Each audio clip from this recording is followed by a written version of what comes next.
This video is done in collaboration with Henry the Paleo Guy, ATR1X_, Curious Archive, Spino Dude Reviews, and Some Raptor. Check out their channels via links in the description and comment section below. Low poly models in this video were made by Adam Midzuk or Kuzim. They were animated by Cameron, Camzilla94, and by Nyx.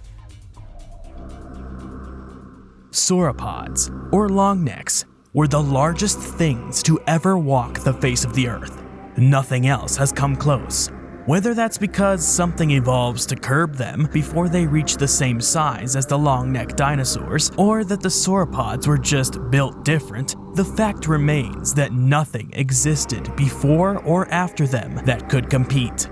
The only critters to beat out the land titans are the oceanic leviathans. But that's water. They're cheating. Each new sauropod dinosaur discovered helps to understand the group as a whole, as every single one is fragmentary, with very few considered relatively complete. One of these well-preserved behemoths was yet another South American beast from the Late Cretaceous. Come and join me in learning about one of the most complete of the titanosaurs, Dreadnoughtus, the living citadel.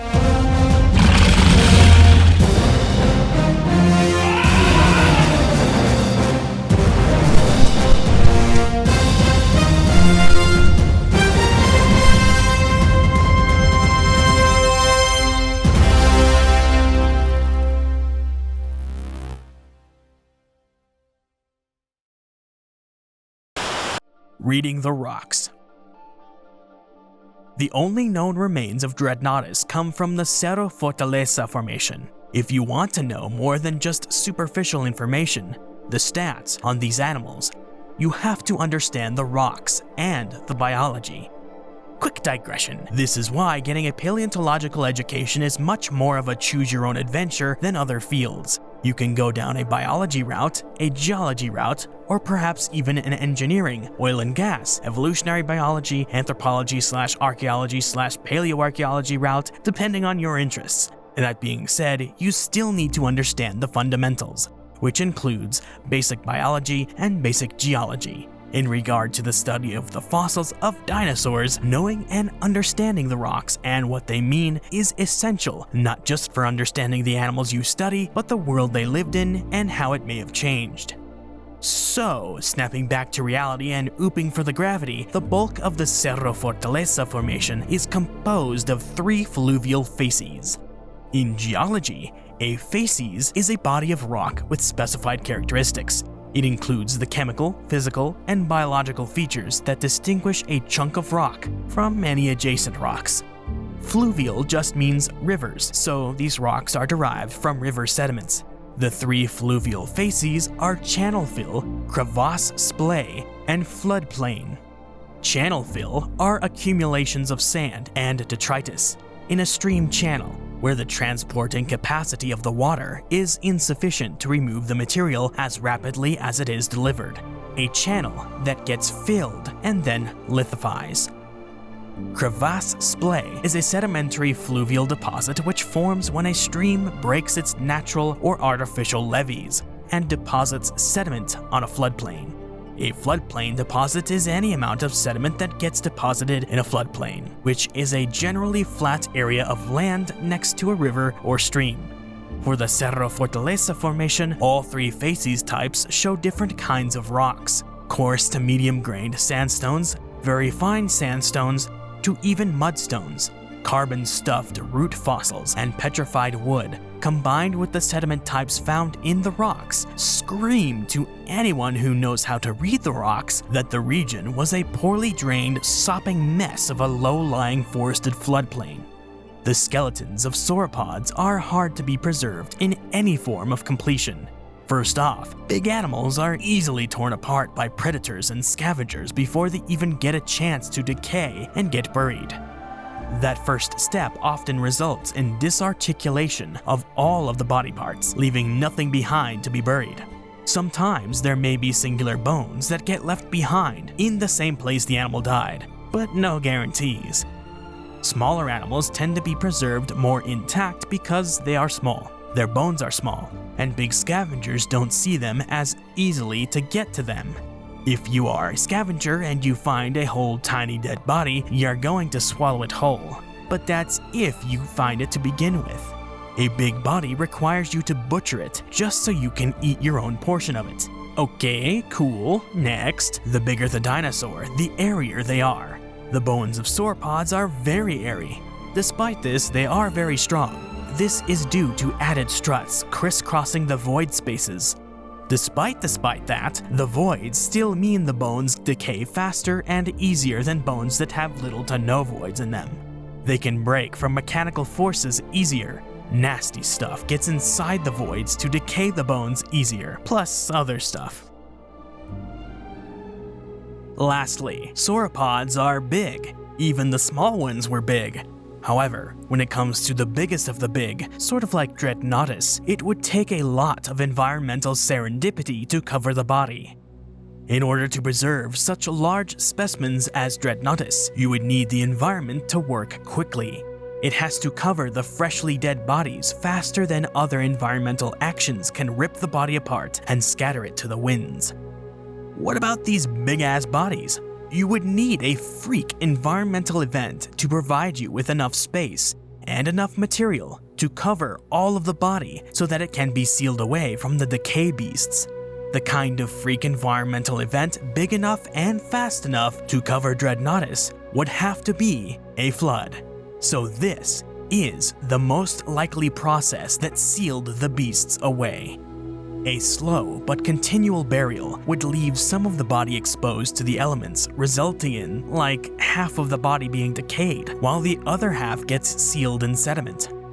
The preservation of the left-hand side of the larger individual suggests the body may have come to rest on its left side after death, or during the flood that buried it. The right-hand bits were either torn off before burial or eroded away millions of years after it became fossilized, and before it was discovered, who knows? The smaller specimen was found eroding out of the edge of the rock that housed the bigger specimen, which would strongly suggest its missing bits were taken by the environment after it had become a fossil.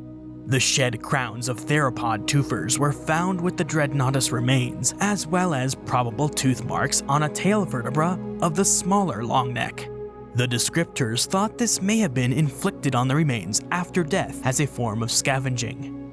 Those teeth were speculated to have belonged to the Megaraptoran Orcoraptor, as it has been found in this formation. Orcoraptor's bones share some superficial similarities to the dromaeosaurs and compsognathids, hence the name, but eventually the animal was found to be a Megaraptor, a group of burly-armed, butcher-handed theropods with pointy skulls. The few remains of this animal suggest a medium-sized predator of 6 to 8 meters, making it not exactly much of a threat to the largest Dreadnoughtus. Dreadnoughtus would have been chowing down on all sorts of tall plants. With its peg-like teeth, it stripped the needles from conifer trees and leaves from ferns and swallowed them whole. Who would want to waste time chewing when you have a fermentation tank for a stomach? The paleobotany of this formation and region remains largely unpublished and in its infancy, so there isn't a ton of work to go on. But what has been said suggests there were lots of gymnosperm plants, ferns, and angiosperm plants. Angiosperms and ferns were more prevalent than gymnosperms, though there is a site called the Maria Elena Petrified Forest indicating a large amount of petrified wood. This should tell us the plant life at this time and place wasn't too far off from the plant life of other times. Monkey puzzle trees, small flowering plants, ferns covering most of the ground, and conifer trees being the major forms of plants. Perhaps Dreadnoughtus acted as a seed dispersal for some of these plants, being able to digest the fruiting bodies, but not the seeds of these plants. The animal would poop out the seeds and grow new plants. The humid climate of the Cerro Fortaleza formation allowed many other animals to thrive. Fossils of mollusks, bivalves, gastropods, ostracods, and marine microplankton have been found. They would have made up the base of the ecosystem, along with the algae, plants, and insects, of course. Without them, nothing is possible. Their presence also denotes the climate. Softy gastropods like it wet. They were joined and snacked on by fish, lungfish, ray-finned normies, and sharks. Turtle bones have also been found in these rocks, so it is not much of a jump to think modern crocodilians were here too. Other forms of crocodilomorphs were here too, probably of the terrestrial variety. I'm sure they enjoyed the intervals of high rainfall and high water tables that the rainy season brought. The iguanodont talancon was found in this formation as well. It is relatively similar to the Jurassic Dryosaurus and early Cretaceous Titanosaurs in build, known from relatively complete remains and reached about 4 meters, 13 feet in length. It would have snipped at smaller trees, large bushes, cycads, ferns, and maybe even crustaceans, rotting wood, and gastropods when it felt snackish. A possible noasaur, a Laphosaur-esque Neoceratosaurian, was here too, Ostrochirus. It is known only from very fragmentary material, so its appearance is much more of a guess. A belisauroid material has also been found in this formation, but has yet to be described. I would not be surprised if Carcharodontosaurs were here too, since they were in South America for a long time before kicking the bucket right before the meteor struck. Lastly, but not leastly, was a titanosaurian sauropod even larger than Dreadnoughtus, Puertosaurus. Puertosaurus is extremely fragmentary. It is known only from a neck bone, a backbone, and 2 tailbones. Though just bits, those bits were absolutely massive and dwarfed equivalent bones in Dreadnoughtus. Dreadnoughtus was just one part of something bigger, a huge ecosystem full of other life forms, fighting, loving, playing, eating, dying, not in harmony, but still connected. What would come next for the Titan could only have been imagined by those who found it. For more interesting stories about nature, the history of life, or what goes bump in the night, subscribe, hit the bell icon for updates, like this video, and drop a comment in the comment section below. Thanks for watching.